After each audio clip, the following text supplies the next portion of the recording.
Hi hello నమస్తే. నేను మీ Monika. Welcome to BLM studios. Aadhaar మహాప్రమాదంగా మారబోతుందా? ఒక హెచ్చరిక వచ్చింది దీనికి సంబంధించి. ఏంటి అంటే ఆధార్ వల్ల కొన్ని ప్రమాదాలు ఉన్నాయి అంటున్నారు. అసలు ఎవరంటున్నారు? వేరే దేశాలకి ఈ ఆధార్‌కి సంబంధం ఏంటి? అని చాలా క్వెషన్స్ అయితే రైజ్ అవుతున్నాయి దీని మీద. సో ప్రతి ఒక్కళ్ళు తెలుసుకోవాల్సిన వీడియో ఇది. ఆధార్ కార్డ్ ప్రతి ఒక్కళ్ళు తీసుకోవాలి అని అందరూ అంటున్నారు కదా! కాబట్టి ఇది ప్రతి ఒక్కరికి ఉపయోగకరమే. సో స్ట్రైట్ పాయింట్కి వచ్చేద్దాం మనం ఇంకా. Welcome to BLM studios. నేను మీ మోనిక. ఆధార్ 12 అంకెల సంఖ్య. మన జీవితంలో ఆధార్ కోడ్ ఉంటుంది కదా, అది ఎంత ముఖ్యమో అందరికీ తెలుసు. రేషన్ కార్డ్ నుంచి బ్యాంక్ ఖాతా అకౌంట్ వరకు ప్రతి దానికి ఆధార్ ఖచ్చితంగా అనుసంధానమై ఉంటుంది, లింక్ అయి ఉంటుంది. అయితే దీన్ని భారత ప్రభుత్వం ఒక భారీ విజయంగా ప్రపంచానికే ఒక మార్క్ లాగా ప్రచారం చేస్తోంది. అయితే యూకే ప్రధాని కీర్ స్టార్మర్, అంతర్జాతీయ నేతలు కూడా దీని మీద ప్రశంసలు కురిపిస్తున్నారు. కానీ షాకింగ్ పాయింట్ ఇక్కడ ఒకటి మనం తెలుసుకోవాల్సింది ఉంది. అదేంటి అంటే ఒక ట్విస్ట్ ఉంది ఇక్కడ. అదే భారత్ నుంచి ఇప్పుడు ప్రపంచ దేశాలకి, ముఖ్యంగా ఈ నమూనాని కాపీ చేయాలి అనుకుంటున్న కెన్యా, నైజీరియా ఇలాంటి దేశాలకు ఒక భారీ హెచ్చరిక వెళ్ళింది. మన దేశానికి చెందిన 200 మందికి పైగా ప్రముఖ పౌరులు, మేధావులు, 54 హక్కుల సంస్థలు కలిసి ఒక బహిరంగ లేఖ రాశారు. వాళ్ళ మాటలో చెప్పాలంటే ఆధార్ ఒక విఫలమైన, అభ్యంతరకరమైన నమూనా. దీన్ని ఇతర దేశాల్లో పునరావృతం చేయకూడదు అని. ఏంటి ఈ ఆధార్ మోడల్ గురించా మీరు మాట్లాడుతుంది అంటే? నిజానికి ఆధార్ ఎలా పనిచేస్తుందో, దాని చారిత్రక నేపథ్యం ఏంటో ఒకసారి మనం గమనిద్దాం. ఫస్ట్ ఆఫ్ ఆల్, ఆధార్ కార్డులో బయోమెట్రిక్, డెమోగ్రాఫిక్స్ మనం చూస్తూ ఉంటాం. ఆధార్లో అటువైపు ఇటువైపు ఉండేది. ఇటు సైడ్ కానీ అటు సైడ్ కానీ గమనిస్తే మీకు ఇవన్నీ కనిపిస్తాయి. వేలు ముద్ర తీసుకుంటారు, స్కానింగ్, ఇవన్నీ క్లియర్గా ఉంటాయి. ప్రతిదీ మీరు ఒకసారి ఆధార్లో గమనించినట్లయితే ఆధార్ అనేది మన బయోమెట్రిక్స్ ఇంకా వ్యక్తిగత వివరాలు అన్నీ ఒకే చోట కేంద్రీకృత డేటాబేస్లో నిల్వ చేసే ఒక వ్యవస్థ. మొదట్లో ఇది స్వచ్ఛందంగానే అని చెప్పారు.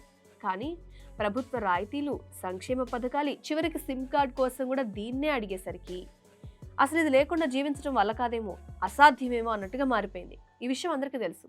దీన్నే డీ ఫ్యాక్టో మండేటరీ, లేకపోతే అనధికారిక నిర్బంధం అంటే మనకి అధికారంగా కాకుండా అన్అఫీషియల్గా మనల్ని ఇరికిచ్చేయడం, నిర్బంధించడం అని. కానీ ఈ సూపర్ సిస్టమ్ వెనక దాగి ఉన్న 5 మహాప్రమాదాలు ఉన్నాయంటున్నారు. ప్రపంచాన్ని భయపెడుతున్న ఆ ప్రమాదాలు ఏంటి అని మీకు కూడా తెలుసుకోవాలని ఉంది కదా, అదే ఇప్పుడు మనం తెలుసుకోబోతున్నాం.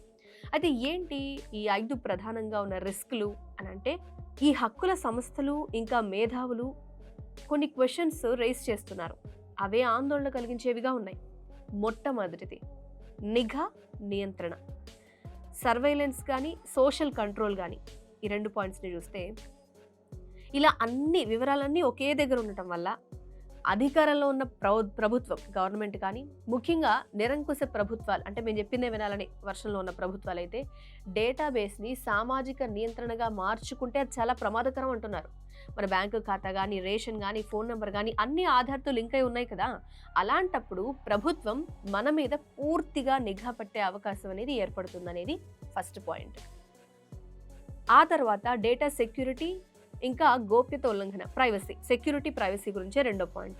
ఈ సెకండ్ పాయింట్లో కేంద్రీకృత డేటాబేస్ అంటే ఒకే దగ్గర ఈ డేటా ఇన్ఫర్మేషన్ అంతా ఉంది అంటే సింగిల్ పాయింట్ ఆఫ్ ఫెయిల్యూర్ అంటున్నారు. అంటే ఒకేసారి ఆ వ్యవస్థ, ఈ ఆధార్ అనే వ్యవస్థ ఒకసారిగా లేదనుకోండి, లేదా ఏదైనా హ్యాకింగ్ అయితే కోట్ల మంది ప్రజల యొక్క వ్యక్తిగత బయోమెట్రిక్ సమాచారం అంతా కూడా ప్రమాదంలో పడుతుంది కదా.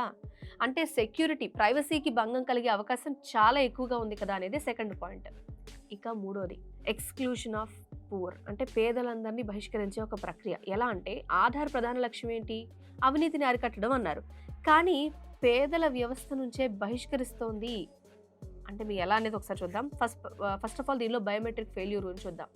వృద్ధులు, కూలీలు, వీళ్ళ వేలిముద్ర అనేది అరిగిపోయి ఉంటుంది. దానివల్ల, లేకపోతే మెషిన్స్ పనిచేయకపోవడం వల్ల ఈ బయోమెట్రిక్ ఫార్మాలిటీస్ ఏవైతే ఉంటాయో అవి ఫెయిల్ అవుతున్నాయట. ఒకసారి మీరు గమనించండి, ఇది నిజమా కాదా అని రీచెక్ చేసుకోండి మీరు కూడా. దానివల్ల ఏమవుతుంది? పింఛన్లు, రేషన్ ఇవ్వడం ఇలాంటి నిజంగా అత్యవసరంగా ఉన్న ప్రయోజనాలు వాళ్ళు తీసుకోలేకపోతున్నారు. మీ దగ్గరలో ఎవరైనా ఉన్నారా? ఖచ్చితంగా ఉండే ఉంటారు. డేటాలో లోపాలు, హడావుడిగా ఏదైనా నమోదు చేసి ఆ వివరాలు ఏమైనా తప్పుగా ఉంటే పేదల పాలట శాపం, ఇదో వాళ్ళకు ఒక శిక్షగా ఉంటుంది. ఇక 4వది waste of time and money, డబ్బులు లేకపోతే మన టైము వృధా అంటున్నారు. అంటే ఏదైనా మనం ఇచ్చిన ఇన్ఫర్మేషన్ మిస్టేక్ ఉందనుకోండి, దాన్ని వాళ్ళు మళ్ళీ కరెక్ట్ చేసుకోవడానికి గంటల తరబడి క్యూలో నిలబడుతున్నారు. చాలా దూరం నుంచి డబ్బులు ఖర్చు పెట్టుకుని మరి ఒక దగ్గరికి రావాలి, అయినా కూడా దాని గురించి గ్యారంటీ లేదు.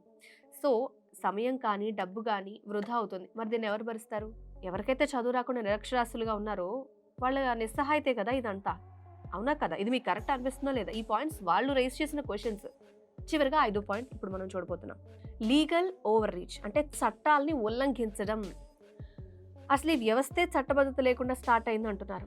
ఆ తర్వాత పార్లమెంట్లో కూడా రూల్స్ని బైపాస్ చేసి చట్టం చేయడం జరిగింది. స్టార్టింగ్లో దీనికి చట్టబద్ధత లేదు, తర్వాత దీన్ని చట్టానికి తీసుకొచ్చారు. యూనిక్ ఐడెంటిఫికేషన్ అథారిటీ, UIDAI అంటారు. చాలా తక్కువ అధికారాలు వాళ్ళ గుప్పెట్లో పెట్టుకుని కొన్నిసార్లు సుప్రీంకోర్టు ఆదేశాలను కూడా ఉల్లంఘిస్తుంది అని ఈ లెటర్లో క్లియర్ చేశారు వాళ్ళు. వాళ్ళ లెటర్లో 5 పాయింట్స్ పెట్టారు. ఇవన్నీ ఈ పాయింట్స్ అనమాట. ఇవన్నీ చూస్తే మీకేమనిపిస్తుంది? చూసారు కదా, ఇటు భారతదేశంలో ఇంతమంది ప్రముఖుల ఆధార్ గురించి చాలా తీవ్రంగా ఆందోళనలు అనేవి వ్యక్తం చేస్తున్నారు. అందుకే మేధావులు అంతర్జాతీయ సమాజానికి ఒక గట్టి విజ్ఞప్తి చేస్తున్నారు. అదేంటయ్యా అంటే, ఆధార్ ప్రమోటర్ల ప్రచారానికి మీరు మోసపోవద్దు, ఇది సక్సెస్ కాదు, ఇందులో లోపాలు ఉన్నాయి, వాటిని కనీసం అర్థం చేసుకోండి. ఈ ఆధార్ ఏదైతే నమూనా మన చూసే కార్డు ఉందో, మీ దేశంలో దాన్ని రిపీట్ చేయాలి, అలాగే మీరు కూడా చేయాలి అని అనుకుంటే దానికి ముందు చాలా జాగ్రత్త వహించాలి మీరు అని ఇండైరెక్ట్గా ఇన్ని పాయింట్స్ చెప్పి వాళ్ళు క్వశ్చన్ రైజ్ చేస్తున్నారు. సో మన దేశంలో ఇంత బలమైన ప్రజాస్వామ్య వ్యవస్థ ఉన్నా కూడా ఒకే ఒక్క గుర్తింపు కార్డు ఇంత వివాదాస్పదం ఎందుకు అవుతుంది? హక్కుల ఉల్లంఘన అనే ఒక ఆరోపణలు ఎదుర్కోవడం నిజంగా ఆలోచించాల్సిన విషయమే కదా. ఇంకా మీకు డీప్ విశ్లేషణ లేకపోతే దీని గురించి ఇంకా క్లారిటీ కావాలి అంటే మా ఛానల్ని సబ్స్క్రైబ్ చేసుకోండి, క్వశ్చన్స్ రైజ్ చేయండి, వీలైన సమాచారం మీకు అందిస్తాం. సో ఈ ఆధార్ గురించి మీకు తెలుసుకున్న విషయాలన్నీ కూడా లైక్ చేయండి, షేర్ చేయండి. ఇంకా ఇంట్రెస్టింగ్ వార్తలతో మీ ముందుకు వస్తాం. Thanks for watching. Pilot, air hostess, airport staff, A job అయినా ఏరో ఫాల్కన్స్ తోనే సాధ్యం. కోర్స్ చేయండి, జాబ్ కొట్టండి. Contact now.